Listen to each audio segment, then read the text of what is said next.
Come on. Normally in the class, people just come and tell all those things. Students of Kuwait, they're supposed to be much more smarter. You haven't even heard, haven't even seen the movie Robinson Crusoe?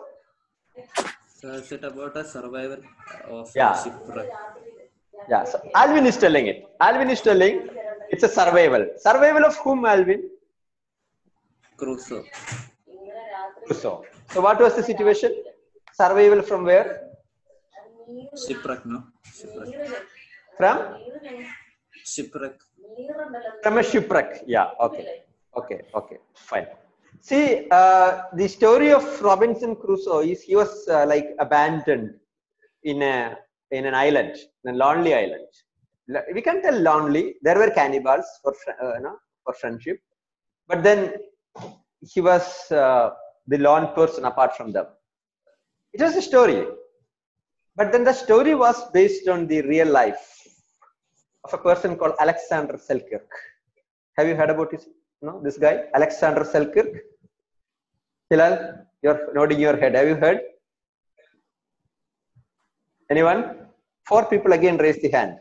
Novel, yes. Yes, Novel has heard. Can you tell Novel? Have you heard about him? What did you hear about him? No, sir, that was before. Okay. Have you heard about Alexander Selkirk? No, I haven't heard about him. You haven't. Okay. So that is a guy who, not 28 years at least, he was like, wrecked from a ship and it's a castaway. And, he spent 4+ years in an island.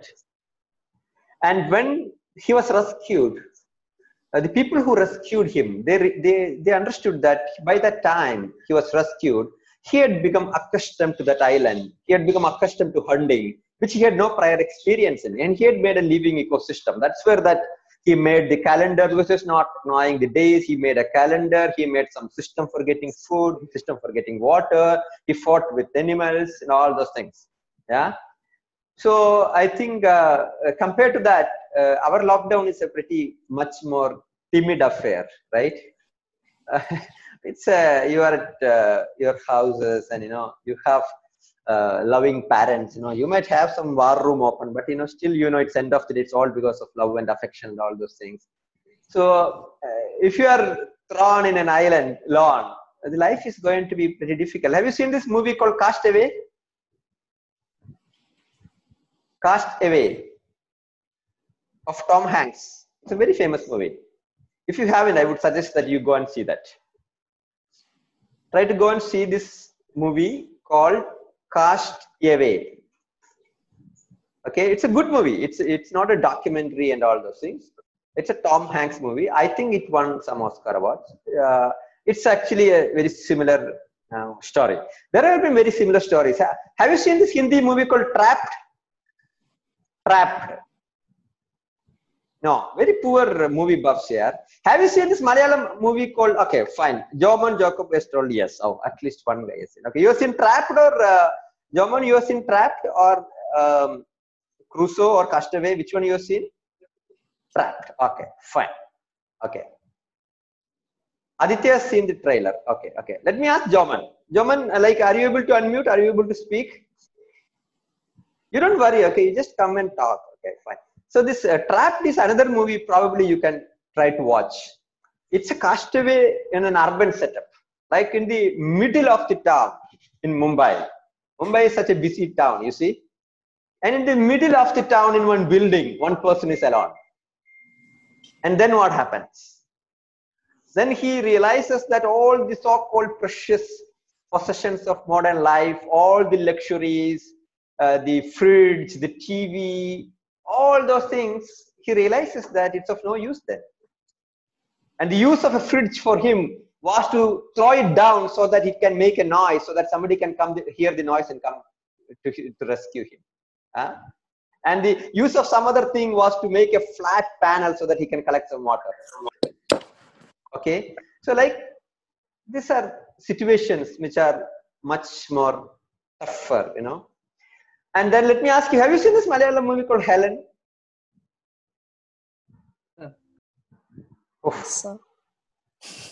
Of at least some people. Okay. Can you at least tell what does Helen convey? At least one of you. You haven't seen Robinson Crusoe, Castaway, Trapped, very poor movie buffs. Okay, at least can you tell what is the message? What did you get from Helen? Yes, sir. So what did you get? What did you like? Did you like the movie first of all, Helen? Yes, sir. What is it that you liked in that? It's a story about a survival of a girl who is in the freezer, who got trapped in the freezer. Yeah. So survival, right? Mm. Okay. Is lockdown better or Helen kind of condition is better? Lockdown. Far better, right? Okay. Let me ask Rinsha. Yes, sir. What is your takeaway from Helen? Sir, it's a story that conveys that even a small thing which we does not notice makes a big difference.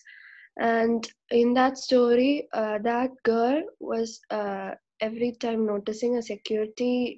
She used to smile at him at morning and evening while she was going. So that security is the reason why she was rescued. So the story conveys that small things make a big difference. Excellent. I loved it. Okay. So, like, who comes to use during a tough situation, you can make out, right? So during your good times, who all are there with you may not be the ones who might be there with you when you are going through a rough patch, right? Okay. And also, it's a story of a girl who gets trapped in an urban setup, in a very different kind of a setup. So these are survival stories. Okay. I would suggest that you watch all these movies. Okay. And let me ask you one question. I want all of you to answer this in chat. Okay. What is the purpose of life? Why are you living? You're telling that I want this lockdown to end. I want to do this and I want to study that and I want to do this job. And what is the purpose of life, your life? Why? What is it? Why are you coming to this earth, living and going, doing many things? Why are you doing all those things? What is your purpose? What is the purpose of your life? To be happy, okay? To make a difference, okay? Aditya's purpose of life is to be happy. Suman's purpose of life is to make a difference. Rishikesh wants to create some difference. Some difference to whom? Rishikesh and Suman? Difference to what?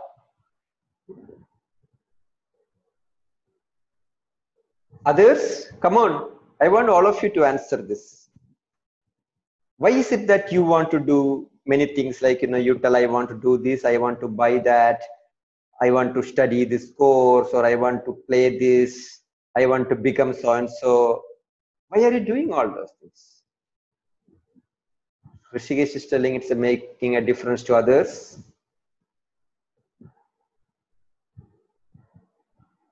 Only 3 of you. No, I'm not going to allow this. Everyone now, you have to answer. Alina, Monica, Sandra, everyone have to answer, okay? What is the purpose of your life? To be happy and to move on, no matter what the obstacle is. To make our lifestyle even more better, okay? To develop ourselves, okay? So to develop ourselves is a process. Then why are you doing it? For what? Monica Sunil, to make myself as well as others around me happy. Okay. Shape our future. Okay. Why are you shaping your future? For what? It's a question. When somebody is telling, I am doing everything for me to become happy. So Aditya is very clear. Right? You go to peril, whatever happens, I'm not bothered, like I want to be happy. Right, Aditya? Not like that. Not like that. Okay. I want to not to trouble you, but I also want to be happy. Okay, fine. So Dennis tells to live to the end by going through all the happiness, wins, failures, by doing things that makes yourself and others change. So Rinsha tells to create influence and experience this beautiful world. Okay, so again, like it's an individual stuff. Joseph tells to make some advancement for a better future. So that is more of a societal cause. Okay. So Halil has come back with another answer. To show that we can live in any circumstance. To show to whom? For what? Is there somebody else whom you want to show something? Is that why you are living in this life? To show to someone? Okay. Any more answers? To everyone and Almighty God. Okay. Any more answers? Okay, fine. So this is a most profound question which the world has been asking since time immemorial. Okay. So Sandra is very clear to go with the flow. Okay. Not to rock the bullock cart. Whichever is the flow, let me go with that. Okay, fine. So this is a very tough question. It's a very, though it looks simple, like this, the answer for this is what all the philosophers, all the gurus and all have been searching for. That's why we have so many religions. They've been all asking the same question. Why is this life? What you want to become? Okay.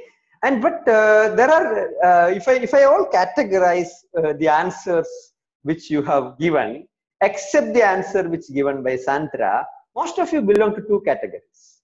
Okay. So one category is a very, very common answer, which is an answer which has been told by many people that my life is for my entertainment. Okay. It's for my happiness. Okay. So I do everything for my happiness. And I become happy when my parents become happy. I become happy when my fiance become happy. So I want them also to be happy.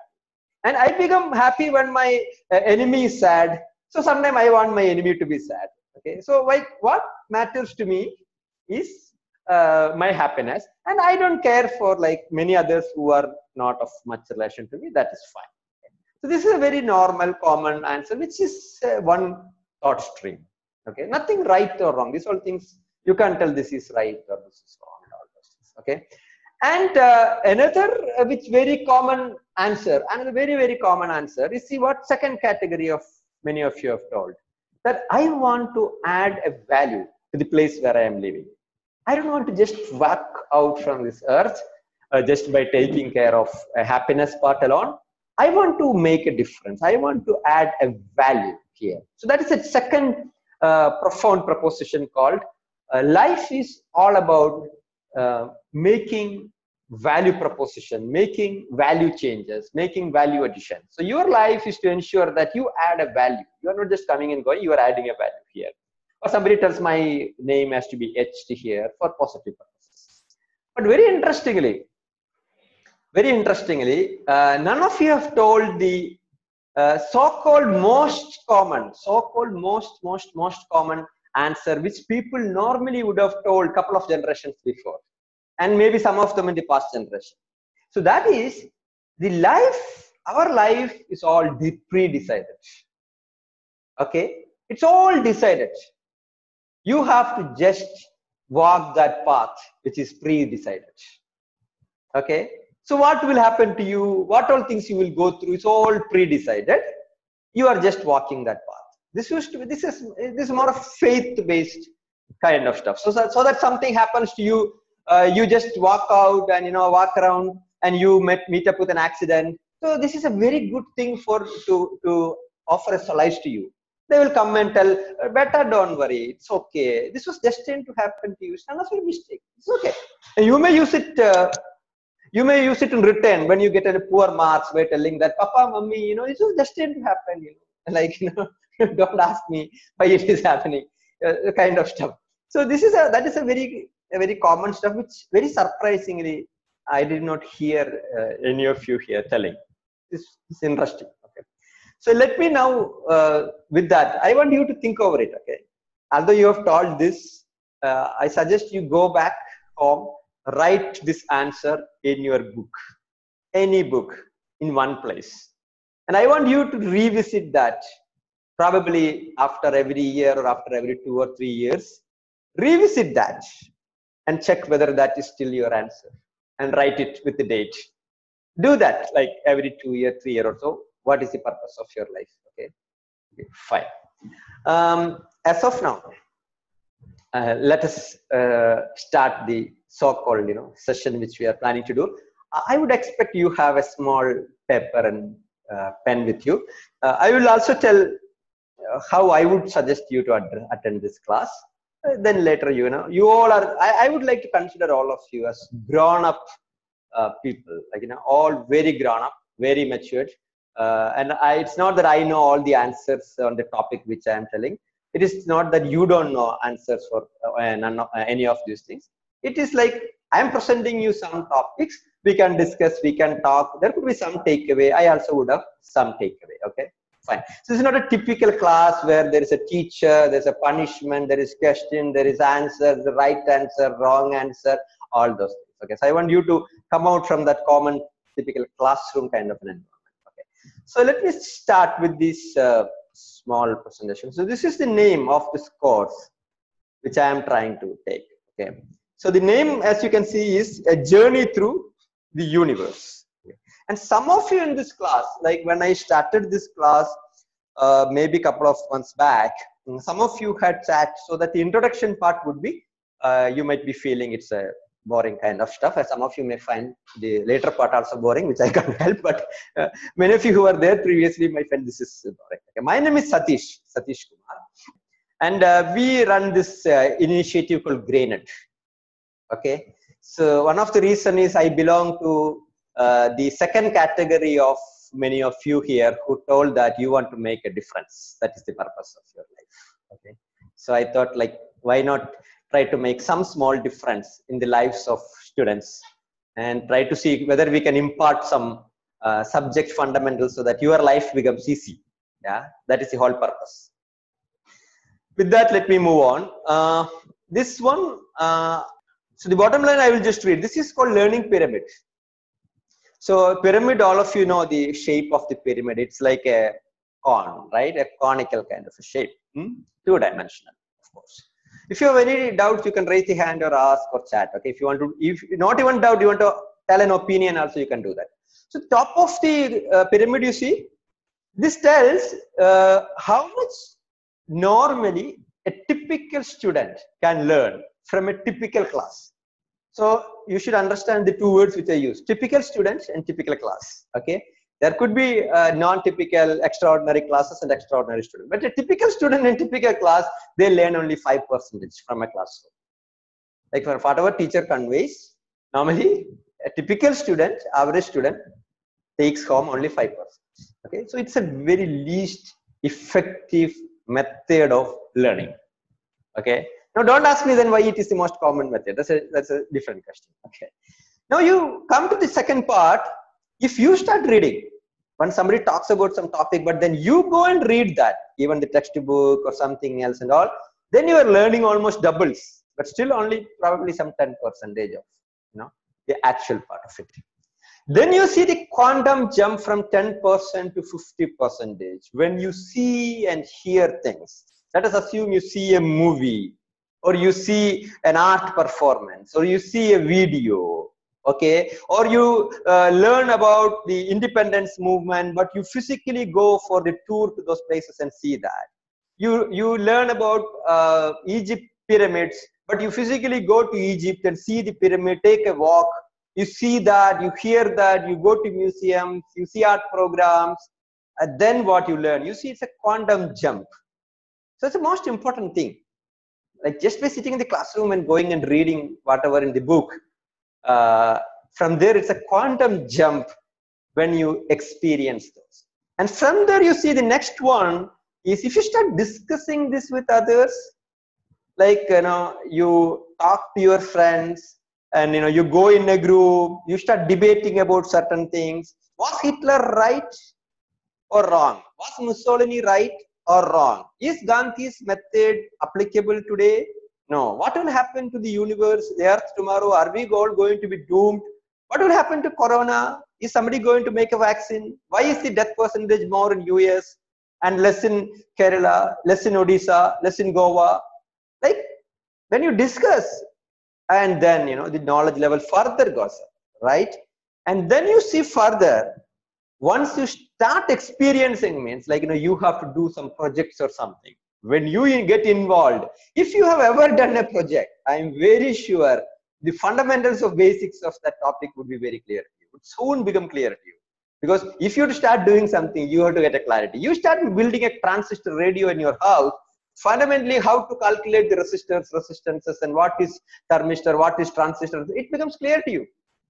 Once you start building a model of a power plant in your house, automatically the power plant, depending on whether it is hydroelectric, gas or something, the terminologies and all those things start becoming clear to you. And then finally you see, if you start teaching someone, just even the 5th standard kids or 6th standard kids, you are in 11th and 12th, right? In your near apartment, the neighboring flats and all, just if you start talking to the kids, start teaching them, then you will know. If you have to tell something in a very simple language, you have to be extremely confident. If you want to just read a textbook and tell very complex equations and write that derivations by looking at the book, it's not very complex. But if you have to tell something, explain something in a very simple fashion, you have to have an extremely good knowledge. That's why I'm telling, if you try to teach students like 5th, 6th, 7th standard and all, then those concepts would become very, very clear to you. Okay, why I'm telling this? I'm telling this so that you just analyze this. Are you doing these things? Are you just reading only books and sitting in the classroom? And then you have to relook at it. Yeah, if you start doing the bottom pyramid things more often, you have a better chance of understanding. Okay. From there, I would move to this. I will come back later. Okay. This I will just tell. I'll just quickly tell how would I expect you to be sitting in my class. Okay. So be prepared for the class. Like in the next session when you come, just browse whatever happens here. And most importantly, I see like many students in the classroom, and normally I tell many teachers also this: don't waste the time of the class for notes. Okay, there could be some very important points which you want to just note down that point so that you don't forget it. But then in the whole class, if the students are always sitting and making the notes, and the teacher is spending all the time in giving notes, and that is not what this teacher is meant for, right? The notes, like in today's internet era, it is there omnipresent. You can get it from anywhere, everywhere. Probably there could be some important point which I am telling, a movie name or a terminology or something that you can quickly note in your notebook, right? Otherwise, try to focus on the classroom. Be engaged. Okay? No fear. So when somebody asks some question, like we have some places. I don't think it is there in Kuwait and all. Like I've seen in some schools and all. When somebody answers something, some people may laugh by telling this is not a right answer and all those things. In fact, there is nothing called a right answer. It's nothing called a right answer. And I will tell you that, for example. Okay, one of you, can you please unmute and tell that which is the smallest particle of any substance? One of you, please unmute and tell. Hilal. Oh, okay, somebody has chatted. It okay. varies, sir, because some says atom, some says Manu, and some says Paramanu. Paramanu is given by Kannad Rishi. So it's a lot. We don't know what is the real actual smallest. Okay. So Dennis tells it is atom. Anybody else, any other answers in the chat? Can you tell which is the smallest particle of any substance? Abel tells atom. Dennis tells atom. Hilal told it's all see, Aditya has brought a new term called quarks, which is smaller than atom. Okay, Joman told nucleon. Okay, I think he might have meant nucleus probably, or neutron or neutrino or something like that. See, and if you are in lower primary school, what would have been your answer? Molecules. Molecules. So was he wrong? Was the teacher in the lower primary school wrong to teach that it is molecule? And where this Dennis and Abel are wrong to tell atom? Actually, they are not right. Actually, they are not right. Atom is not the smallest particle. There are quarks, there are leptons, there are bosons. So that is the point. Except mathematics, even in mathematics nowadays, based on certain theorems, In certain scenarios, 2 plus 2 is not 4. In certain scenarios, even in mathematics. But otherwise, generally we tell in maths, the question has only one answer.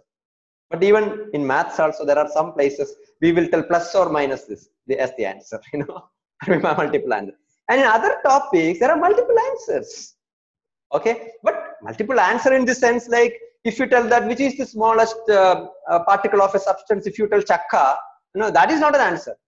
So that you understand. But otherwise, there can be multiple answers, right? So that is why I'm telling there is no one right thing. Maybe for your age and your class, there could be one right answer, right? There could be much more things which are happening. Okay, so be fearless. You answer whatever you want to tell. Okay, and then you tell any doubts. All doubts are good doubts. No bad doubt. It's just this thing that there are certain doubts, intelligent doubts, and all. There's nothing like intelligent doubts. You can ask any kind of doubts. Okay, I will tell you this. Albert Einstein. He has a very famous doubt when he had in his house I think goats, so he called a carpenter to make a small kind of facility for the goats to stay. And then Einstein, so this carpenter is very fearful because this guy is a guy who was revered by the whole world. And then he is very calmly watching what he's telling. So Einstein was telling it should be like this, you have a roof, thatched roof, and all those things. And finally, Einstein called this carpenter and told, see, listen, one more thing I'm telling you. There has to be two doors, two entrances. So this carpenter asked, why, sir? He told, no, one a slightly bigger door, one a slightly smaller door, because one god is very small. So I want a small door for the small god.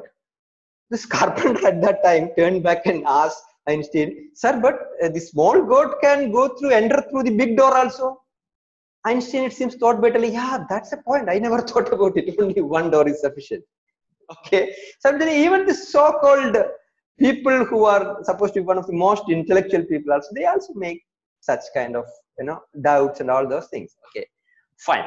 So now, and second point is you have to attempt all the problems. Now, don't think that this is not something in my purview, I don't understand. So you have to attempt. Constantly when you attempt is when you learn. And that is one of the reasons why we are learning history of science. So when we are learning history of science, you will realize in the next few sessions how many mistakes the so-called great people have done. So we have reached here after so many people making so many mistakes. But then they all are legends. Let me ask you, today we use something called 5G or 4G. So do you think the people who made the 2G phones, were they fools? We are not using that. And they are not fools. People who made landlines. Now, where is it like their work became obsolete? It is not like that. At that time, that was there. So you develop something on standing on the shoulder of something else. Okay. So you can't learn things only through failures. Only through failures. Okay. Right. And then participate in teamwork. And this is the second most important point I want to tell you. So I told you, don't waste the time of the class in notes. But when you go back home or after this session, I want you to spend 10 minutes maximum 10 minutes or at best 15 minutes and just make small notes. And that notes can be some diagrams and marking some points and all those things. The reason is, whatever you think is you understood now, after 1 month you will forget. So make some small notes, and that is your learning. Even here in school or something, after the school time, after the class time, you just make a small note of yourself, some diagram, some points, so that you can understand this, that even if you see that after 1 year, that is your learning. 99% of the learning is done there. Okay. And then if you possible, go back and try to read some articles related, engage in some projects, conduct experiments, and most importantly, teach others. Okay. So now, let me bring you to this slide. Okay. So this is like, I think you are familiar with this kind of drawings, I believe. So what does it tell? So we told, we asked what is the purpose of your life? Okay. So then the question is how life came on earth. Then we all have studied that the life started from water, and then slowly from there, different things got developed and all those things. And then we know that from some species which are closely linked to monkeys, then our people started coming. Our people means whomever, like we tell, they started coming, right? So from this point, and then when you see from here, there is a branching out. You see, and this is called Homo sapiens, and this branch is called Denisovans, and this branch is called Neanderthals. So out of the Hominid series which we belong to, it took 3 branches. Can you tell which one is like you and me here out of these? Who are we? Sapiens. Homo sapiens. Homo sapiens. Homo sapiens. Okay. Do you think we have any relation with these friends called Denisovans or Neanderthals? Denis tells no idea. Anyone else feel we have any relationship with?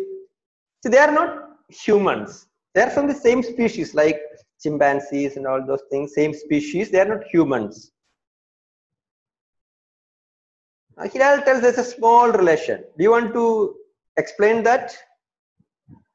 Hilal, what is the relation? Like from the vertebrates, something like that. Vertebrates. Okay. Yeah. So Monica, what you told is right. Common ancestors. That is right, because that is why they are coming from same branch, right? Common ancestors. So that is true. So that's an important point what she has brought. Okay. See this point. It starts from one point. So Monica, Alina, Aditya, all of us have common ancestors. Where did they originate from? Where did you and me originate from? Where did you and me originate from? All our ancestors? First humans, where were they from? Where are they from? Anyone? They all are traced back to one cave in Africa. One cave. Even that cave is identified. See Africa, Jomon told, Aditya told. So like it's all of our ancestors are same. But then my question was, do we have any relationship with Neanderthals and Denisovans? The answer is all your genes. All of you, your genes have varying amounts of the DNA of Denisovans and Neanderthal who are strictly not human beings. And it ranges from some 1% to around 5%, depending on whether you are an African, French, Papuan, Indian, whoever it is. What does that mean? This is what it means. Can you read this? So that means that our ancestors had sexual relations with Denisovans around 40,000 years back, and with Neanderthals around 80,000 years back. There are proofs for that. And even as recent as 2 weeks back, I read an article that one of the Neanderthal inhabitation, they found that they were the people who started using fish as a food. We were thinking humans did it.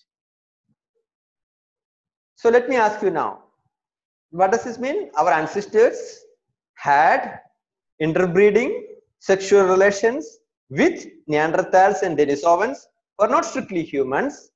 That is why all our DNA have some amount of the DNAs and genetics of these not so humans. So what do you decipher from that? What is it that you are understanding from that? Anyone? Does that give you any insight? Does that shock you that your body is not strictly fully 100% human? That you are not fully human?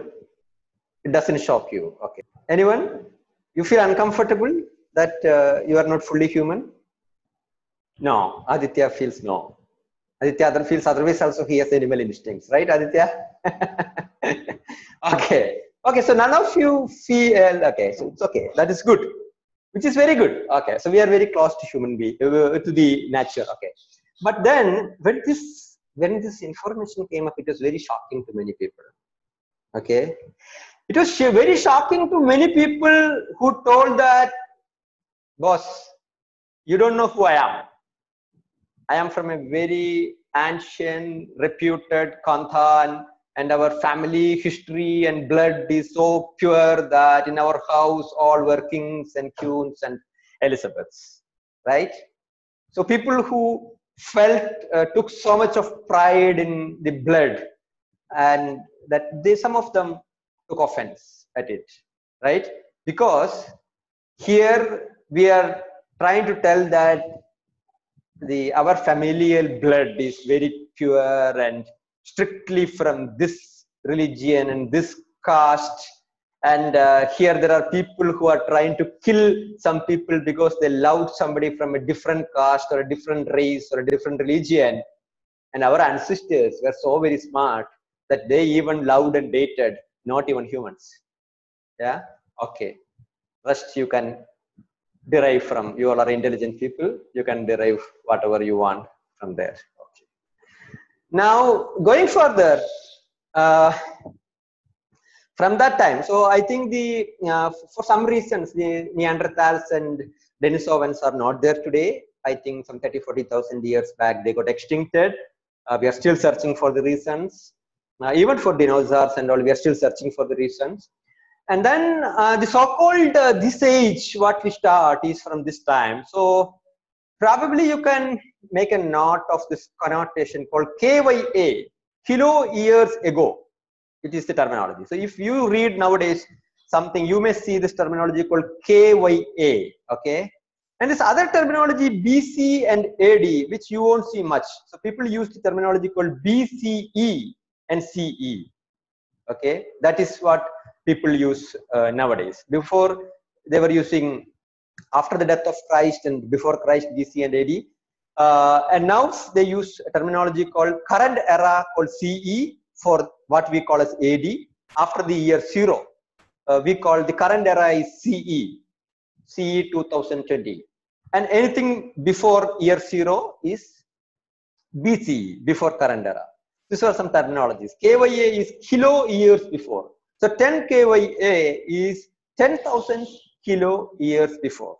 Okay, and this period has an importance. Okay, so this, you see, the end of the last ice age dates to about 12,000 kilo years ago. Okay, some 3 people have raised the hand. You want to ask anything, you can ask. Okay, so now they tell it's the end of an ice age, which is true. The last climate change which we have witnessed is roughly around 12,000 years before, which means BC 10,000 or so. How many ice ages, how many climate changes have happened till now? Apart from what you've seen in Disney movies, all of you, how many times ice ages have happened before? Anyone? Come on. I hope you all know what is ice age. You have seen those movies, right? Climate change means the climate drastically changes from the present one. It cools to very, very, very low temperatures. So the whole universe becomes ice. And from that it heats up. So many species get extincted. Somebody survives. And from that who survive, again something gets developed. 2 and 5 and the answers. Alvin tells 5 ice ages. Suman told 2, 5 ice ages. How many climate changes? Okay. So which is the estimated value today? This from the available information, that's why we tell that we are facing a 6th ice age. We are facing a 6th climate change. But there's a major difference between all the climate changes which has happened till now and which we are expecting now to happen. The difference, can anybody tell? I'm sure you might have heard the word called global warming, climate change and all. Don't tell me that you haven't heard about it. So that is what is called climate change. The last one happened around 12,000 years back. Why is it so special now? If it has happened 5 times before, why is it so special now? Anyone? Climate change has happened 5 times before. We are staring at a 6th climate change. That's why the whole world is trying to come up with mitigation methods. What is so special now about this climate change? It's so special now is, okay, somebody has answered. Let me see. Yeah, that is it. Yeah, Monica told, that's it. This time, humans are supposed to be the reasons for it. Some of our friends, including President Trump, are telling it is not so. But then the common scientific consensus is that it is a human-made. It is going to be a human-made disaster. So as Suman told, it will lead to a rise in temperature. What is the problem if temperature rises? It will lead to rise in temperature. They are telling if a 2-degree temperature rise is there, it can be chaotic and disastrous. What is the problem? If temperature rises, what is the issue? Polar ice melts. Okay. And then the water level will go up. Kochi, Maldives and all will be underwater.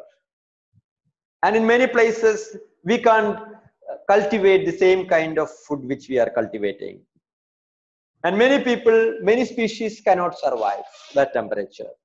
Many species will be extincted.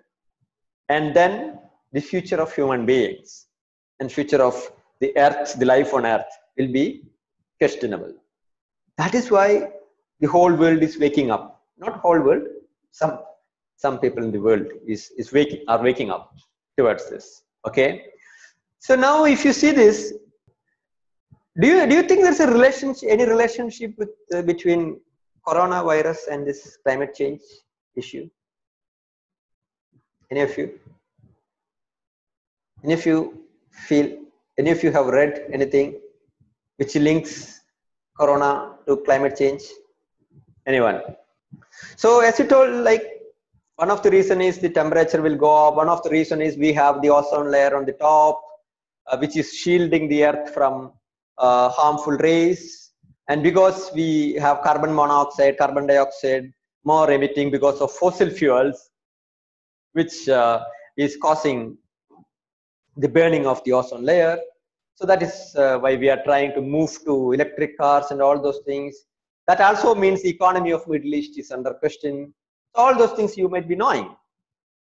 But then one of the theories, I'm telling confirmed theory, one of the theories which is being actively and aggressively being discussed is that because of these changes is what some of the viruses, some of the different kind of cells and species which were buried deep under are coming out through some species, and from there to humans, because humans start eating some kind of species, is how corona comes, is an argument which some people are raising. Let me put that also on the table. Okay, fine. Now coming back to this picture, if you see, okay, 4 participants raise the hand. You want to tell anything, you can tell, okay? You can chat, otherwise I am moving ahead. Okay. So yeah, please. Sir, some of them says that this corona has been created by the humans in China lab, in a Chinese lab. Yeah, okay. So what is it that you want to tell? Yeah. So is that that would be related with the climate change? Now that's what I'm telling. There are many theories which are coming up. So the theory which you told is one theory which many people are telling, that it is a manual creation. So I just want to tell you that there are certain people who are telling this also. There are many people who are telling the virus has infected bats. From there the pangolin got infected, and the Chinese wet markets people eat pangolin, and from there it infected one person. From there it started infecting is another theory. So there are many theories.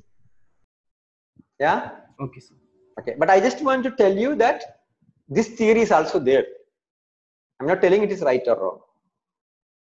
Okay, right, fine. If you come back to this from this after the last ice age, then only the agriculture and all were possible, and then people started herding animals, and then we know all the stories, like you have learned and all those things. Okay, so the net result is, what is the net result? The net result is human who was living in caves. They had their own difficulties, their own issues in life, but then they were brave hearts. They started from Africa, and they felt like, let us explore. It's not like exploring today. You get into a Nissan Patrol or then a Toyota car and let us go for a drive in Kuwait. It is not that kind of an exploration. It is just lifting whatever you have in your hand and go. You don't know whether you will return. Just walk, and then after X years you go and reach somewhere else and you start living there, and then from there probably after 1 or 2 generations somebody else start moving. Like that today, actually, if you go, there are systems, there are companies. If you go and give your DNA, they will tell you where your ancestors have come from, what is the root they have come from, your father's root, your mother's root. It's possible nowadays.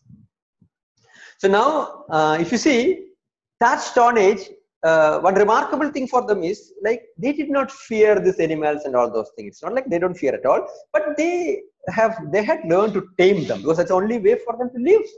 Because they can't live if they fear. Like if in Kuwait, if you are going to classroom and if you enter the classroom, if you see a tiger, what happens? Aditya and Alina and all will take a weapon here and tame it like this, or what will happen if you see a tiger when you enter a classroom? Run away. We will run away. Run away. Tiger may run away by seeing all of you. We don't know, right? Suman tells we run, right? By seeing all of you, maybe tiger may run away. Anything can happen, right? Okay. Or like the Rajinikanth jokes, you will show left indicator and you will go right, so the tiger will go left. You know, anything can happen. Okay, we don't know. You are smart kids. Okay, yeah. See, Hilal tells Pulimurgan can do it. Yeah. Okay. Okay. See, I don't know about Pulimurgan. Mohanlal will run. I can tell you. Mammootty and Mohanlal will run. You might have to stay back. In movie, it can happen. Okay. Right. I will run. First thing I can tell you, I will run. I will put you into the front of the tiger and I will run away. That's for sure. Right. Okay. The bottom line is, they used to like, we know why it is, because we are not used to doing it. We are not used to doing it. Like we have been so away from forest that our people, our kids, if you see a cockroach in the bathroom, we make sound. Amma, Appa, please come. Cockroach is there. I am in trouble. Right? There are people, you know, I am sure none of you would be belonging to that, but you know, fear. So this is a big change from that time, because we are not used to it, right? I remember like last year, there was a marriage in our family. Okay? So we arranged, like everybody will come, we arranged some houses, nearby houses, relative houses, some vacant flats and some hotel buildings and all. Okay. So to one family from Delhi, we gave, like 2 families from Delhi, we gave one house. And that day night, we got a call. They're telling that we have to move to a hotel. We can't stay here. So I asked, like, why is it that? No, this place is so dangerous. Our kids feel this place is so very dangerous. I asked, why? Well, no, like so many reptiles and all those things. Reptiles? Snakes have come? No snake, means pamballa palli, okay, like, you know, so all those things all around running. Still cockroach, insects, because we want to change the house. So some elder in the house was yelling by telling, what is this? But I told, no, like, be sensitive. They are not used to it. If you are not used to something, probably a cockroach will look like a mammoth in front of you, right? But they were like so used to that. But then, if you see an eclipse, will you run away? If you see a big thunder, lightning, will you run away? You will not, right? If you see a comet movement, something like that, a movement on the sky, you will not run away, because you have a knowledge today about that, right? But they used to fear those. So they used to fear the nature, but they didn't fear the animals here. Okay. This now when it comes to the new age, then what happens? It's a entirely reverse. We fear cockroach, but we don't fear space. We are thinking how to go to Mars. We are thinking how to take the photograph of black hole, right? So the fear factor has shifted now. So that is the change from Stone Age to New Age. How did it happen? What is the reason? We will study that. We will try to address that in the next class. But as of today, we will stop at that point. Okay.